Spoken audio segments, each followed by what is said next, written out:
እኔም እኮ ነገር ነበር። ምንም ነው የነገርሽው? እየቀልድሽ ነው እንዴ? በነገረኝ ነገር በጣም ተደስቻለሁ። እኔ ግን ፈርቼ ነበር።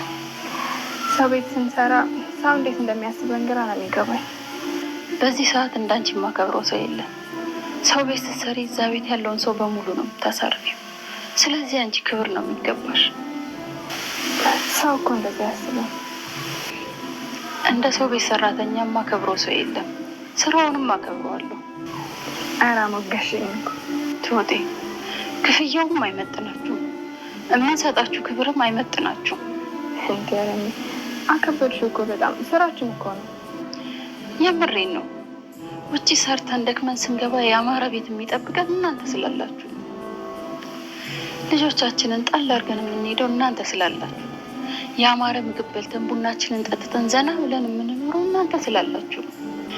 ሁላችሁንም እጃችሁንም ጉልበታችሁንም ይባርክላችሁ። እኛ ያለ እናንተ ምንም ነን። የበፊቷ ሰራተኛዬንም ሁሌ ይላት ነበር፣ እንዳንቺ አይነት አስተሳሰብ ያለው ሰው ቢበዛ ሀገራችን ትቀየር ነበር። አንቺ የልጄ ሚስት ብትሆኝ እንደሱ እዚህ ምድር ላይ የታደለ ሰው አይኖርም ነበር። አመሰግናለሁ አለሜ።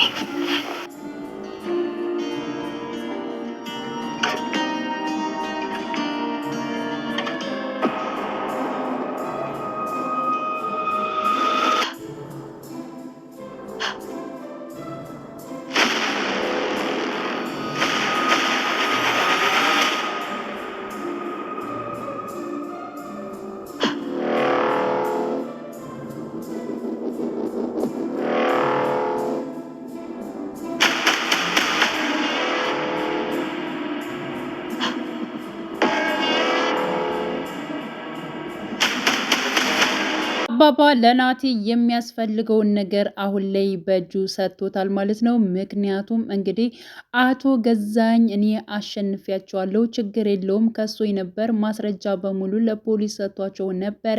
ግን ደግሞ አሁን ፖሊሱም ከኔ ጋር እየሰራ ነው፣ መቼም ቢሆን እኔ አልታሰርም በማለት እንግዲህ ሲናገር የነበረው አቶ ገዛኝ አሁን ላይ ግን ማለት ነው ትሁት ባመጣችው ፋይሎች በሙሉ እጅግ በጣም ደስ በሚል ሁኔታ እንዲሁም ደግሞ ናቲን እስከ ማስደመም ድረስ ደርሷል ማለት ነው አባባ። በነገራችን ላይ ለአባባ ይብን ለፖሊሱ ብቻ አይደለም፣ ለአባባም የፈለግከውን ነገር ላድርግልህ፣ የፈለግከውን ነገር ልስጥህ፣ ግን ደግሞ አሁን የምታደርገውን ነገር ማቆም አለብህ። ከዚህ በፊትም ልጄ እራሱ ናቲ ከኔ የሚፈልገውን ማስረጃ በመውሰድ እንዲሁም ሊከሰኝና እስር ቤት ሊያስገባኝ ፈልጎ ነበር። ይህ ሚስጥር ነው። ይህ ሁሉ ነገር እንዳደረኩትና እንዲሁም ደግሞ ፖሊሱ ከኔ ጋር እንደሚሰራ ማንም አያውቅም። ግን ደግሞ ላንተ ልንገርህ ብዬ ነው። አንተ ለነሱ የምታግዘው ነገር ምንም ነገር አይኖርም። እንዲሁም ደግሞ ለአለምዬ ብለህ ከሆነ የምታግዘው አለምዬ ምንም 5 ሳንቲም እንኳን የምሰጥ ነገር የላትም በማለት እንግዲህ አቶ ገዛኝ ላባባ ተናግሯል። እኔ ገንዘብ የምፈልግ ይመስላል እንዴ? እንዲሁም ደግሞ አሁን እጅ ላይ ገባ ያልከው ፋይል ደግሞ በተቃራኒው ደግሞ አንድ ሚስጥር ልንገርህ፣ ከኔ ጋር ደስ የሚል ፋይል ገብቷል በማለት እንግዲህ ያው አባባም ለአቶ ገዛኝ ተናግሯል። አቶ ገዛኝ እጅግ በጣም ነበር እየደነገጠው ማለት ነው። እሺ አሁን የተጠቀምንበትን ልክፈልልህ እንዴ በማለት እንግዲህ አቶ ገዛኝ ሲናገር ነበር። በነገራችን ላይ አባባና እንዲሁም ደግሞ አቶ ገዛኝ ውሃ ነው የጠጡት ማለት ነው። ያ ማለት እንግዲህ አባባ መክፈል የሚያቅታቸው ይመስላል። እኔ ለማንም ከማንም ገንዘብ ሰጥቼ እንጂ ገንዘብ ተቀብዬ አላቅም። አንተ ገና ሕፃን ነህ መሰለ፣ የሆነ ተደራድረህ ወይንም ደግሞ ለሁለት አጋጭተን እንክፈለው ትላለ እንዴ በአሁኑ ሰዓት በማለት እንግዲህ ተናግሯል ማለት ነው። ገዛኝም ባደረገው ነገር ተጸጽቶ ወይንም ደግሞ አፍሮ እንዲሁም ደግሞ በአባባት ጥንካሬ እንዲሁም ደግሞ በመልሱ ተደምሞ ማለት ነው ካለበት በመነሳት ሸተት በማለት ሄዷል ማለት ነው። ስለዚህ አባባ እኔ መቼም ቢሆን መቼም እስር ቤት አስገባሃለሁ በማለት እንግዲህ አቶ ገዛይ ላይ ይዝቷል። እንደዛተውም በእርግጠኝነት ያደርገዋል ማለት ነው። ለዚሁም ደግሞ አሁን ላይ ጠንካራና ጀግና ሆና የምትናገረው ትሁት ነሽ ማለት ነው። እያንዳንዱ ማስረጃዎች ፋይሎችን በሙሉ ከአቶ ገዛኸኝ ክላስ በማንጣት እንዲሁም ደግሞ ከሳሎኑ ያለውን ማስረጃ በሙሉ በማንጣት አሳልፋ ለአባባ ሰጥታለሽ ማለት ነው። ስለዚህ አለምዬ ራሱ አሁን ላይ የእስር ቤት የሚገባበት ጊዜ ነው ብላለች። ምክንያቱም እንግዲህ ያው አለምዬን ወደ ቤት እንድትመጣ አድርጋ እንዲሁም ደግሞ ልጇን አስመልጣለች፣ ልጇን ወደ አባቷ መልሳለች ማለት ነው ትሁት። ስለዚህ ከመጣች እንዳይገላት በማለት እንግዲህ የለመደችውን ከአባቷ እንግዲህ አባቷ በደንብ ስላሳያት ማለት ነው ሽጉጥ ውስጥ ያለውን እንግዲህ የጥይት ፍሬ አወጥተው ነበረ ማለት ነው። ስለዚህ አቶ ገዛኸኝ አለምዬ ሊገላት ነበረ፣ ግን ደግሞ የያዘው ሽጉጥ ምንም ሊተኩስለት አልቻለም ማለት ነው።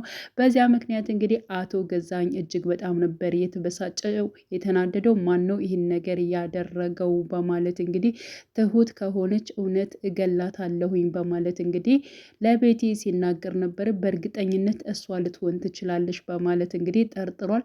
እኔም ማውቀው ነገር የለኝም ግን ደግሞ ይህን ነገር እሷ ያደረገችው ነው አትመስለኝም። ምክንያቱም እንኳን እሷ አይደለችም እኔ አብሬህ እየሆንኩ እንኳን ስለ ጥይት ስለምን እንዴት እንደሚደረግና እንዴት እንደሆነም ምንም የማውቀው ነገር የለም። ስለዚህ ትሁትም አታውቅም በእርግጠኝነት። አንደኛ ልጇን አስመለጠች፣ እንዲሁም ደግሞ አለምዬን አስመለጠች፣ እሷም ከቤት ጠፋች። በእርግጠኝነት ይህን ነገር እየሰራችው ወይንም ደግሞ ያቀናበረችው እሷ ከሆነች ከዚህ ቤት አትመጣም። ከመጣች ደግሞ አልለቃትም። ግን ደግሞ ቀጥታ ከመጣች ደግሞ ይህንን ነገር እሷ አልሰራችውም ብዬ አምናለሁ በማለት እንግዲህ አቶ ገዛኸኝ ተናግሮ ነበረ። ትሁትም ማለት ነው ይህን ነገር እንዴት ቻልሽው? እንዴት አደረግሽው? ጠንካራ ነሽ የኔ ልጅ በማለት እንግዲህ አባባ ያው ትሁትን ሲያመሰግናት ነበር። ምክንያቱም የጥይቱን ጠጠር ስላወጣችው እንዲሁም ደግሞ አለምዬ ያው በህይወት እንድትኖር ስላደረገች ማለት ነው እና ጥንካሬዋንና ሀሳቧን በሙሉ እጅግ በጣም አባባ ሲያደንቅ ነበረ ማለት ነው። አዎ አባዬ እኔ በፊት አውቃለሁኝ ከአባቴ ጋር ያለው በማለት እንግዲህ አስረድታለች ማለት ነው ትሁት። ትሁት በነገራችን ላይ በሁሉም ተወዳጅ ነች። አለምዬም እጅግ በጣም ወዳታለች ማለት ነው። እንዲሁም ደግሞ ያው ናቲም በጣም ይወዳታል፣ ያፈቅራታል። የማገባት ሴት እንዲሁም የወደፊት ሚስቴ እሷ ነች የምትሆነው እናቴ። አዎ በጣም እወዳታለሁ፣ ላገባትም የምፈልገው እሷን ነው፣ እምድርኝም ለሷ ነው በማለት እንግዲህ ለአለምዬ ተናግሯል። አለምዬም ደግማ ደጋግማ ስትጠይቀው ነበር ስለ ትሁት ማለት ነው። በጣም ነበር ደስ ያለው። እሱም ደግሞ ያው ትሁትን ስለወደደችለት እጅግ በጣም ደስ ብሎታል ማለት ነው። በነገራችን ላይ ትሁት በጣም መልካም ልጅ ነች እያለች እንግዲህ እሷንም ካገባህ አንተ እድለኛ ነህ በማለት እንግዲህ ያው አለምዬም በጣም ብዙ ነገር ስለ ትሁት ስትናገር ነበረ። ትሁት በጣም ምርጥ ልጅ ነች። ከዚህ በፊት ራሷን ራሱ አደጋ ላይ የጣለች ማለት ነው። ያው አቶ ገዛኸኝ ታውቀዋለህ፣ ቢያገኛት ራሱ ይገላት ነበር። ግን ደግሞ ቡና ራሱ እያፈላችልኝ እንዲሁም ደግሞ ሻወር እየወሰደችኝ በጣም በብዙ ነገሮች ከጎን የነበረች በልቼ የማላቀውን ምግብ ራሱ እየሰራችልኝ በብዙ ነገር ቀና አድርጋኛለች በማለት እንግዲህ ስትናገር ነበር ማለት ነው። እና በዚህ ሁሉ ትትናዋ የተሞላችው ትሁትን ደግሞ አሁን ላይ ናቲ ማግባት ይፈልጋል ማለት ነው። እና ያው አለምዬም እጅግ በጣም ደስ ብሏታል። ምንም አናግራት ነበረ። በነገራችን ላይ ከልጄ ጋር ምንድን ነው ያለሽ ጉዳይ በማለት ኮስተር ብላ በመጀመሪያ ጠይቃት ነበረ። እኔም እኮ መጀመሪያ ነግሬው ነበረ በማለት ያው ትሁትን ፈርታ ነበር ለአለምዬ ስትመልስ የነበረው። ከዛ ያው አለምዬም አቃ ነበር እንደዛ ኮስተር ብላ የጠየቀችው። በሁኔቶቹ በሙሉ እጅግ በጣም ደስተኛ ነኝ። አንቺን ቢያገባ የኔ ልጅ ናቴ እሱ ነው እድለኛ፣ አንቺ በጣም መልካም ልጅ ነሽ በማለት እንግዲህ እጅግ በጣም ደስ የሚል ቃላቶች ስትናገር ነበር። እኔ የበፊቴን ሰራተኛዬን ራሱ እጅግ በጣም መልካም ነበረች እና ለእናንተ ክብር ይገባቸዋል። እኛ ደክሞን እንኳን ወደ ቤት ስንመጣ ቤቱን አሳምራችሁ እንዲሁም ደግሞ የፈለግነውን ነገር ታችሁ የምትሰጡን እናንተ ናችሁ። ስለዚህ ለእናንተ ክብር ይገባቸዋል በማለት እንግዲህ አጠቃላይ ለቤት ሰራተኞች ማለት ነው መልካም ለሆኑ ለቤት ሰራተኞች ስራቸውን በአቋም ለሚሰሩ በሙሉ መልካም ልብ ላላቸው ሰራተኞች እጅግ በጣም ማለት ነው ልዩ ቦታ እንዳላት እንግዲህ አለምዬ ተናግራለች ማለት ነው። ሁሉም እንዳንቺ መልካም ሰው ቢኖር በዚህ ምድር ላይ ራሱ መልካም ነገሮች በሙሉ ይፈጠሩ ነበር በማለት እንግዲህ ያው ትሁትም ስትናገር ነበረ ማለት ነው። ስለዚህ አለምዬ በሰራተኛ ላይ ያላት አስተያየት እጅግ በጣም ደስ የሚል እንደሆነ ያው ትሁትም ተረድታለች ማለት ነው። ስለዚህ እጅግ በጣም ፈቃደኛ እንደሆነች ናቲን እንድታገበው ፈቃደኛ እንደሆነች ማለት ነው። በዛሬው ፓርት እንግዲህ ያው ትሁት አለምዬን አይታለች ማለት ነው። ምክንያቱም ጠይቀው ነበረ እናቴ ምናልባት እናትህ ካልፈለገች እንዴት ነው የምትወስነው? እኔን እንድታገባ እናትህ ካልፈለገችስ? በማለት እናቴን ጠይቀው ነበር። በምንም ታምር እናቴ ምንም እምቢ አትለኝም፣ በእርግጠኝነት እንደውም ደስ ብሏት እኔና አንቺን የምድርን የሚመስለን በማለት እንግዲህ ያው እናቴን መልሶ ነበረ። እንዲሁም ደግሞ አለምዬም እጅግ በጣም በሁኔታው ደስ ነው ያላት።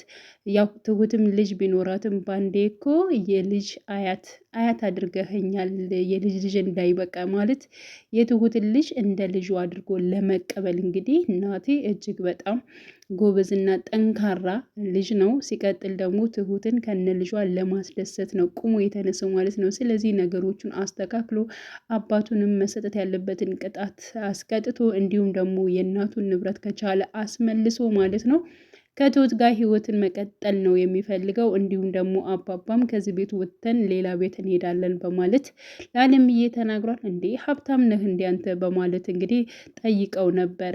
አዎ በዚያ የተነሳ አይደል እንዴ ያው ቲና ይህ ሁሉ ነገር ያደረሰችብኝ በማለት ቲና ማንሽ በማለት እንግዲህ ደግማ ጠይቀዋለች። ከዚህ በፊትም ስለ ቲና ስለ ልጁ ሚስት ስለ ቲና ማለት ነው ያደረሰችበትን ነገር እንዴት እንደሆነ በሙሉ ማለት ነው አባባ ሲናገር ነበረ። ዛሬም እንግዲህ ለአለምዬ ሲነግራት በነገራችን ላይ አባባም እጅግ በጣም ጠንካራ ሰራተኛ ነው በፊትም ማለት ነው። ሲቀጥል ደግሞ በሀቅ የሚሰራ ነው።